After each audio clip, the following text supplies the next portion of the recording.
Morning. My name is Leah Matthews, and I am charged with being the moderator of this panel.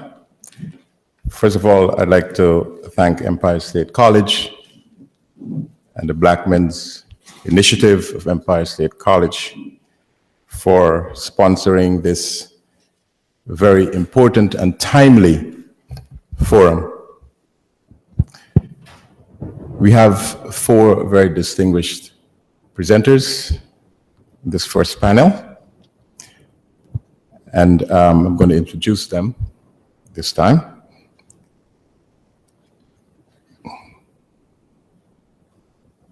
We have Malbar Akrawal, who's a student intern, Brooklyn Health Disparity Center. The second panelist is Dr. David Fullard, who's a visiting assistant professor and mentor, a faculty advisor for the Black Male Initiative, Empire State College, and a member of the Empire State College Foundation. Dr. Fullard will share his experience as a patient. Then we have Dr. Andrew Winner, Director, Department of Urology, Kings County Medical Center. And finally, we have Dr. Alvaro Carrasco, Vice President, Health Systems, American Cancer Society, Eastern Division. The way we will do this is that we will have the panelists in the order I presented them, give their presentations, and at the end of all of the presentations, we'll have questions from the audience. Thank you. We will start with Malabar Akwaral. Thank you.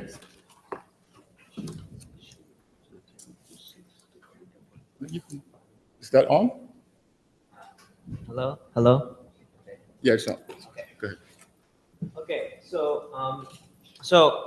this presentation, my name is Malbar Akrawal, and I want to talk to you today a little bit about cancer disparities. Everything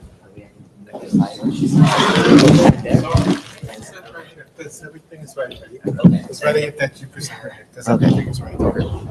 Okay. Okay, so to begin, we're going to talk about two case studies. So one of them is Aaliyah. She is an African-American woman, and there's Janet, who's non-Hispanic white. So Aaliyah is young at 38, and she has two children, and she's working. One day she finds a lump in her breast, and she wants to get a doctor's consultation. It takes her a few months to eventually get an appointment because problems with her work and her kids. So, but eventually she does get a doctor's appointment, and she's diagnosed with breast cancer. The doctor advises that she gets a surgery. Again, it takes her a few months to get an appointment for the surgery because of problems with her insurance and finding a city hospital which will take her. Another problem is the lack of a social safety net that she has, of family and friends. When she finally gets the surgery, she finds that her cancer is triple negative, which means that it's not hormonal positive. She's put on a chemotherapy course, which again, she's forced to miss a few sessions of because of the aforementioned problems. Eventually, her cancer goes into remission, but 3 years later, it comes back, and she has to go through this process all over again. So Janet, on the other hand, is a white woman who's 60, and she's at the age where she's getting regular mammograms. On one of her regular mammograms, the doctor finds a calcified lump in her breast, and she gets diagnosed with breast cancer. Upon doing a biopsy, they find that the cancer is hormonal positive, and she's put on a chemotherapy course. And 3 years later, she has a high quality of life because the cancer is under control. So what can we learn from these two case studies? So first, we learned that African Americans are predisposed to getting cancer at an earlier age than non-Hispanic whites. Another thing we can take away is that the breast cancers that African Americans usually get are higher grade, which means that they're triple negative, which means that there's no easy treatment for them. They have to go through a full chemotherapy course. Non-Hispanic whites usually have a lower grade cancer, which is usually hormonal positive. And finally, African Americans have a lack of a social safety net and mostly lack good insurance, while non-Hispanic whites have a more secure social safety net and have better insurance. So let me talk a little bit about myself. So I first became interested in health disparity research when I joined my school's leadership club, in which I learned that the challenges that communities of color face to getting good education. This experience really inspired me to join the Brooklyn Health Disparity Center, which is one of the largest health disparities organizations in New York State. And there I learned a lot about the problems that health disparities poses to communities of color and those of low socioeconomic status. There I did research as to the difference in cancer incidence and mortality for whites and blacks living in the same areas. And finally, after interning at the Brooklyn Health Disparity Center, I wanted to continue my fighting health disparities throughout the school year. So I founded my own charity called healthdisparity.org, which goes around to universities, schools, and health fairs like this one, and teaches kids and workshops with them as to how they can fight health disparities and help better educate the citizens of tomorrow. So let's talk about the research that I did. So I looked at the surveillance, epidemiology, and end results database. So this is a database that's run by the CDC. And what it does is it's across all 50 states, and you can look at every single cancer site, and you can find breakdowns on what the ethnicity of the person that got cancer was and their gender. And the specific years that I looked at it was from 2009 to 2013. And I looked specifically in the areas in the national database and specifically Kings County or Brooklyn. And I looked at incidence and mortality of different cancer types.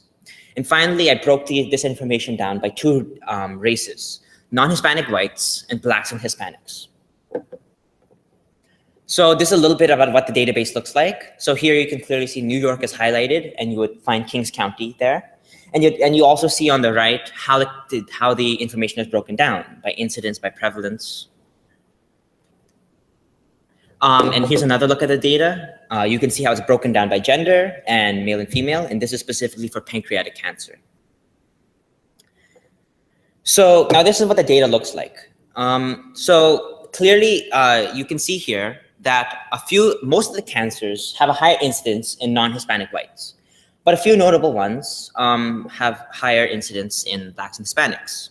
So cervix, liver and bile duct, stomach, and prostate cancer are all have a higher incidence in blacks and Hispanics. Now, I want you to pay close attention to prostate cancer. So you see blacks and Hispanics have around 150 cases per 100,000 of prostate cancer. Also, just for information, if you look on the graph, the y-axis of the graph is age-adjusted incidence per 100,000. So here it's just highlighting which cancer sites are higher for blacks and Hispanics. So specifically, here's the breakdown as to how much blacks and Hispanics have a health disparity in these specific cancers. So most notably, liver and bile duct tumor site has almost a 1.6 times greater incidence for blacks and Hispanics than for non-Hispanic whites.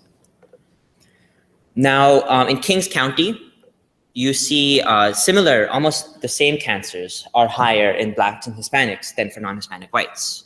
So cervix, liver, bile duct, stomach, and prostate. But notice how the prostate is now almost 240, whereas blacks and Hispanics had a prostate of around 150 per 100,000. So you can see it's significantly greater in Kings County.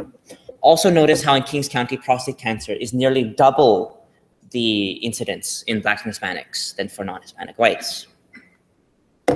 And now when you look at the breakdown, you see that the health disparity for blacks and Hispanics is greater in Kings County than for those blacks and Hispanics in the national database. Now, when you look at mortality, you find it becomes a lot more dramatic, the health disparity.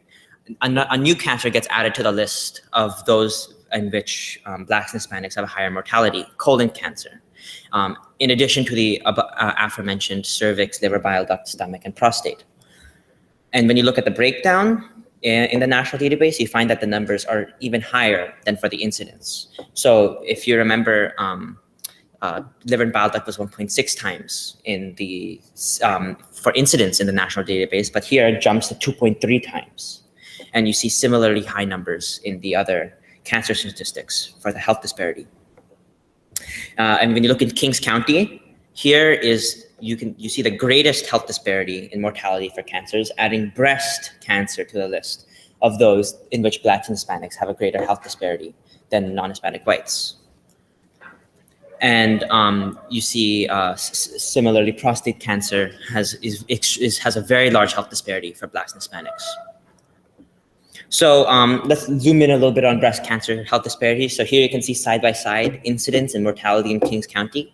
And you see that for incidence, Blacks and Hispanics have a lower incidence than non-Hispanic whites. But when you look at mortality, Blacks and Hispanics have a higher mortality for breast cancer. So you clearly see a health disparity in incidence and mortality for Blacks and Hispanics here. So what can we conclude from this data? So in both databases, we found that gastrointestinal, prostate, and cervical cancers had a higher incidence in Blacks and Hispanics than for non-Hispanic whites. For the national database, we found that there's an increased mortality for colon cancer for Blacks and Hispanics. And for Kings County, in addition to the above cancer sites, uterine, breast, and colon cancers had a higher mortality in Kings County. And finally, breast cancer specifically, even though it had a higher incidence in non-Hispanic whites, it had a greater mortality in Blacks and Hispanics. So let me talk a little bit about the charity that I run. So it's called healthdisparity.org. And as I said before, we go around to schools, universities, and we workshop with kids and teach them about the problems that health disparities pose to communities of color and those of low socioeconomic status. And we teach them how they themselves can help end the suffering that health disparity causes. And I encourage everyone to visit my site. That's it. I want to thank everyone for listening, and I hope that we can fight health disparities together.